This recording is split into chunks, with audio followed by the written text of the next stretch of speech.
और राजस्थान की राजनीति में नित नई हलचल जो है वो देखने को मिल रही है। राजस्थान की राजनीति की कल की बात की जाए तो बड़ी खबर थी हनुमान बेनीवाल। हनुमान बेनीवाल वैसे आमतौर पे बड़ी ही खबर हुआ करते हैं, पर हनुमान बेनीवाल भरतपुर पहुंचे। भरतपुर वो जगह है जिसको मुख्यमंत्री भजनलाल शर्मा का गढ़ कहा जाता है, और भरतपुर बेनीवाल के पहुंचने का बहुत विरोध भी था कि बेनीवाल नहीं पहुंच पाएंगे, बड़ी रैली नहीं हो पाएगी। लेकिन एक बड़ी रैली, हम रैली ही कहेंगे, हालांकि हनुमान बेनीवाल तो इसको रेला बता रहे हैं, पर एक बड़ी रैली भरतपुर के अंदर की गई। लेकिन इसके अंदर एक बड़ी जो बात और बड़ी जो खबर है वो ये है कि जाट आरक्षण समिति के द्वारा हनुमान बेनीवाल को बुलाया गया, हनुमान बेनीवाल को निमंत्रण दिया गया और हनुमान बेनीवाल मुख्य अतिथि के रूप में वहां पहुंचे हैं। ये एक बड़ी खबर है। मेरे साथ हैं जाट महासभा राजस्थान के महासचिव और प्रदेश के प्रवक्ता कृष्ण कुमार जानू। इनके साथ में इस के ऊपर हम चर्चा करेंगे। इस बातचीत में से क्या सार निकलता है वो हम निकालने का आज प्रयास करेंगे। जानू जी, क्या हनुमान बेनीवाल जाटों के सर्वमाननीय नेता बनते जा रहे हैं या बन चुके हैं? देखो, हनुमान जी राजस्थान के जाटों के एक बड़े नेता हैं, इस बात से इनकार नहीं है, क्योंकि वो लगातार 2 बार नागौर जैसी सीट से, कभी भाजपा के सहयोग से तो कभी कांग्रेस के सहयोग से सांसद का चुनाव भी जीते हैं और लगातार 4-5 विधानसभा के चुनाव भी जीते हैं। तो लोकतंत्र में परिणाम बोलता है और परिणाम उनके पक्ष में है, तो उनके बड़े नेता होने पर सवाल खड़ा करना, संशय खड़ा करना, केवल जलन करना होगा, सच्चाई को स्वीकार करना नहीं होगा। सच्चाई यही है कि वो बड़े नेता है। जिस तरीके से अब जाट अपनी समस्याओं को लेकर भी हनुमान बेनीवाल को निमंत्रण देने लगे हैं, तो क्या जाटों ने सार्वभौमिक रूप से हनुमान बेनीवाल को अपना नेता स्वीकार कर लिया है कि यही वो आदमी है जो हमारी समस्याओं का निराकरण कर पाएगा? क्योंकि राजस्थान में इतनी भीड़ को इकट्ठा कर लेना, चाहे फिर वो बिचून धाम हो, नागौर हो, जैसलमेर हो, बाड़मेर हो, और अब भरतपुर में भी करके दिखा दिया, तो क्या सार्वभौमिक नेता मान लिए गए हैं हनुमान? देखो, हर जगह का अलग अलग मुद्दा और विषय वस्तु था। बिचून का जो विषय था वो अलग टाइप का था, बाड़मेर जैसलमेर के विषय हैं वो अलग टाइप के विषय हैं, और भरतपुर का विषय जो है वो बहुत सेंसिटिव है, संवेदनाओं का विषय है।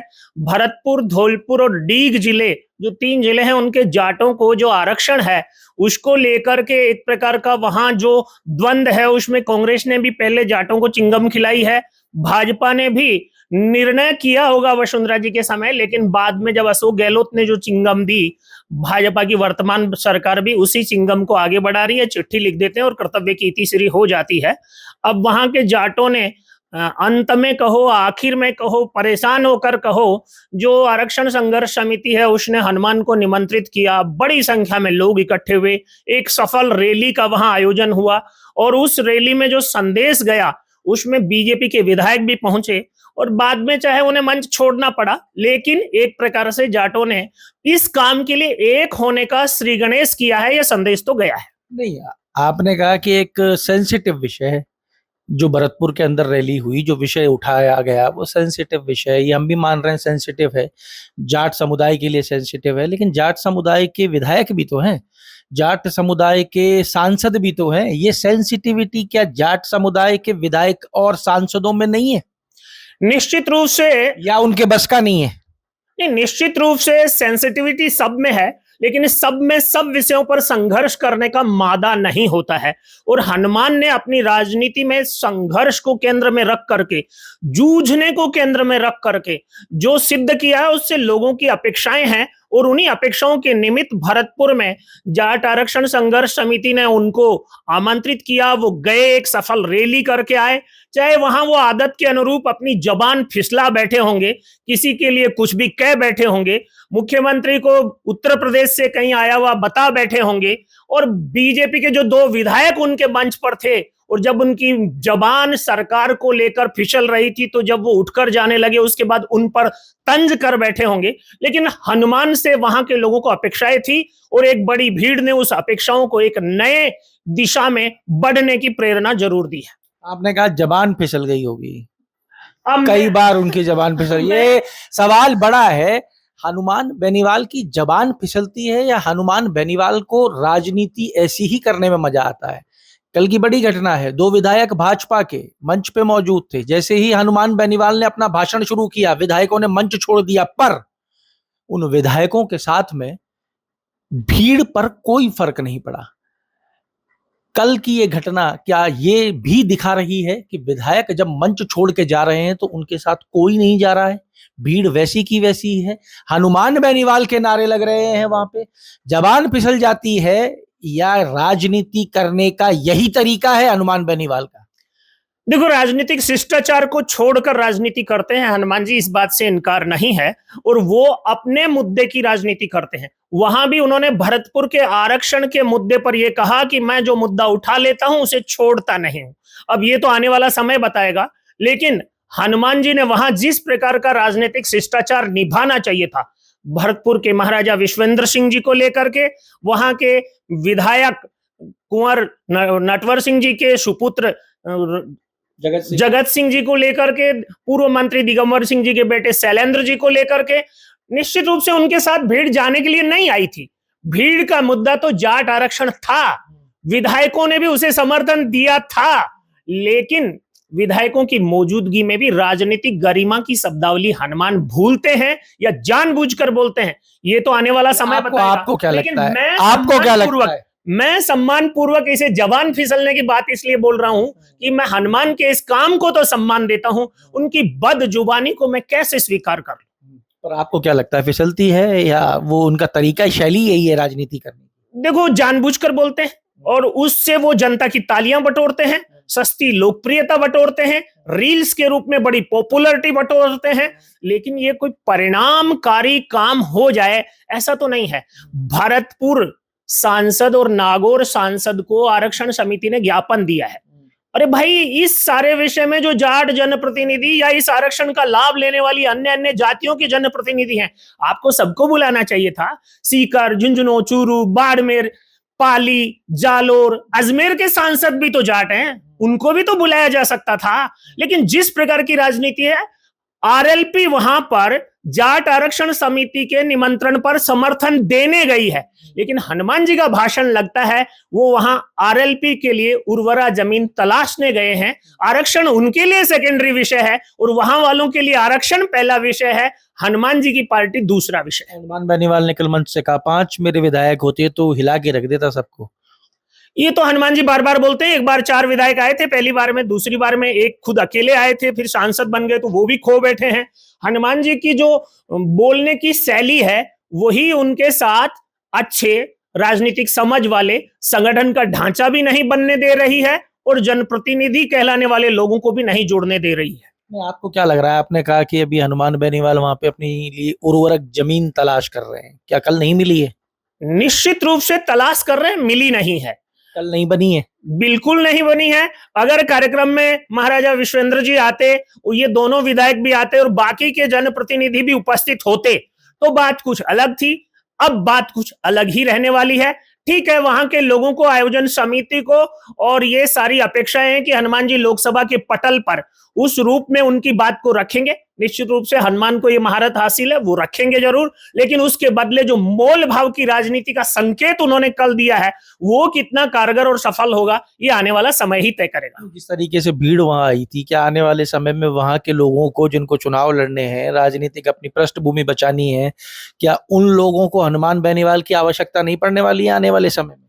देखो, वहां पर लोग मुद्दे के लिए आए हैं, हनुमान जी की बात मानने के लिए नहीं आए। हनुमान जी के समर्थन को समर्थन देने आए हैं, हनुमान जी के अनुयायी बनने नहीं आए। और ये सारी प्रतिक्रियाएं जो हैं वो बाद में विधायकों ने भी दी है, वहां के जनप्रतिनिधि भी देंगे। और वहां हनुमान जी का कोई संगठनात्मक ढांचा नहीं है। ये तो आरक्षण समिति के नाम पर जो तंत्र वहां काम कर रहा था, उस प्लेटफॉर्म का हनुमान जी ने अच्छे से पॉलिटिकल यूज किया है। और उस समिति को यह जरूरत थी कि लोकसभा के पटल पर उनकी बात को कोई मजबूती से रखे। उम्मीद करते हैं हनुमान जी उनको बात को जरूर मजबूती से रखेंगे, उनकी अपेक्षाएं भी पूरी होंगी और हनुमान जी इस राजनीति को, इस मांग को नई दिशा देने में सफल होंगे। भरतपुर, धौलपुर और डीग के लोग तो यही अपेक्षा करते हैं। जाट आरक्षण समिति को उम्मीद है कि हनुमान बेनीवाल लोकसभा के पटल पर उनकी बात को मजबूती से रखें। तो हनुमान बेनीवाल अगर इसके अंदर अपनी बात वहां मजबूती से रख रहे हैं तो इसमें क्या आपत्ति है जाट महासभा को? देखो, आपत्ति कहीं नहीं है। जाट महासभा तो इसमें इन्वॉल्व भी नहीं है। आरक्षण समिति जो है वो इन्वॉल्व है, उसी ने आयोजन किया है। और समाज का काम और राजनीतिक दल का काम। कांग्रेस भी एक दल है, बीजेपी भी एक दल है, आरएलपी भी एक दल है। तो कोई भी समाज एक दल के लिए वो डिवोटेड होकर के परिणाम नहीं ले सकता। ये राजनीति से ऊपर उठकर किया जाने वाला काम है। अतीत में कांग्रेस ने और अतीत में भारतीय जनता पार्टी ने भी कभी वायदे किए हैं, कभी आश्वासन दिए हैं, कभी कुछ काम किए हैं। तो उन सब बातों को लोग भूल जाएंगे और हनुमान जी कह रहे हैं उसी के पीछे लग जाएंगे। ऐसी उम्मीद हनुमान जी को भी नहीं करनी चाहिए।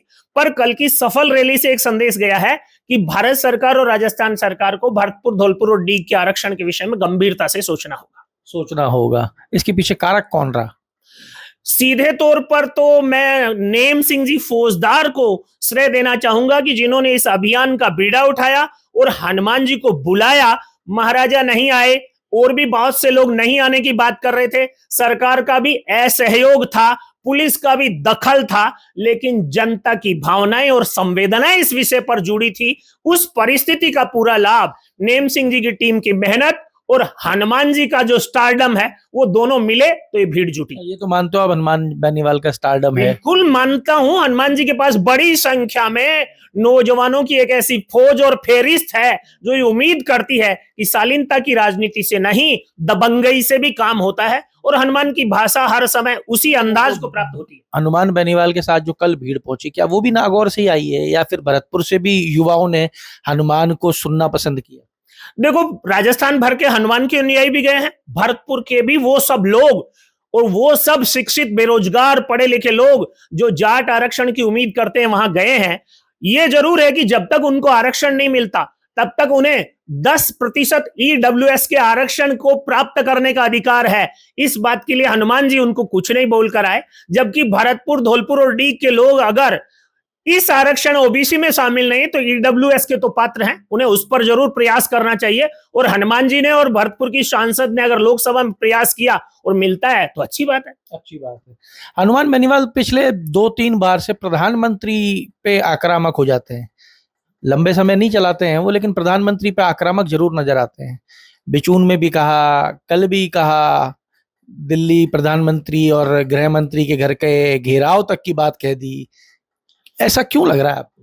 देखो, हनुमान जी पॉलिटिकल सौदेबाजी के खिलाड़ी हैं और हनुमान जी को कांग्रेस में, अब कांग्रेस को उनकी जरूरत नहीं है और उनको उनकी जरूरत नहीं है।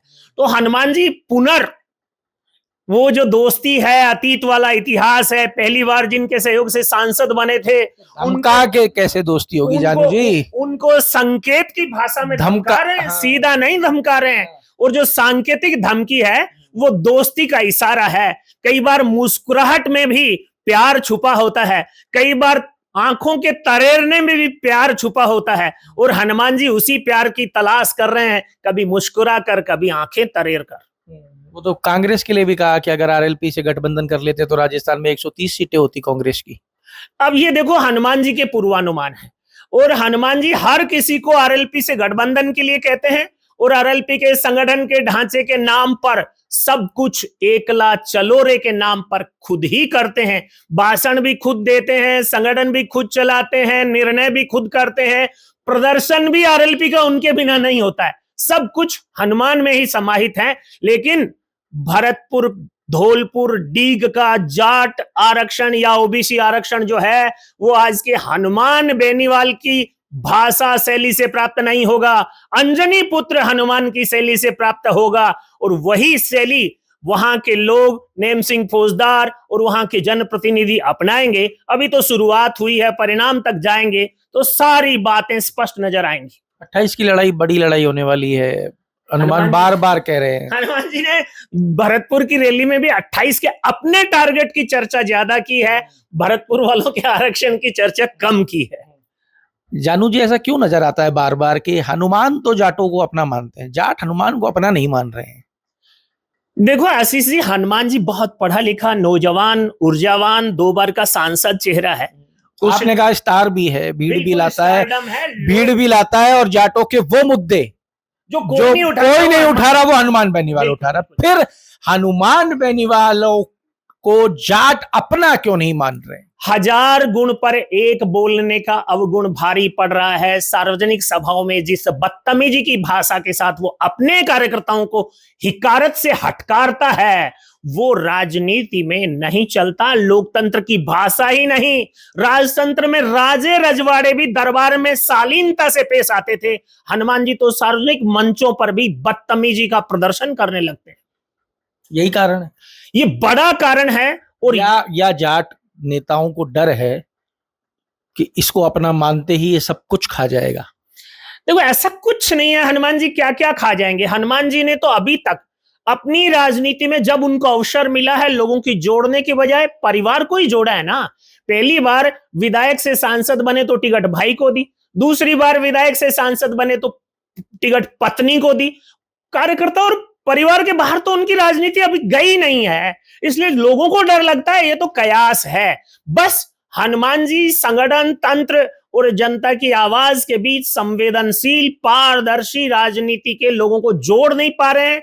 राजस्थान भर में वो जितनी बड़ी सभाएं करते हैं, उसका 0.0% लोग भी उनसे उस प्रकार के नहीं जुड़ते जो राजनीति को भविष्य में प्रभावित कर सके।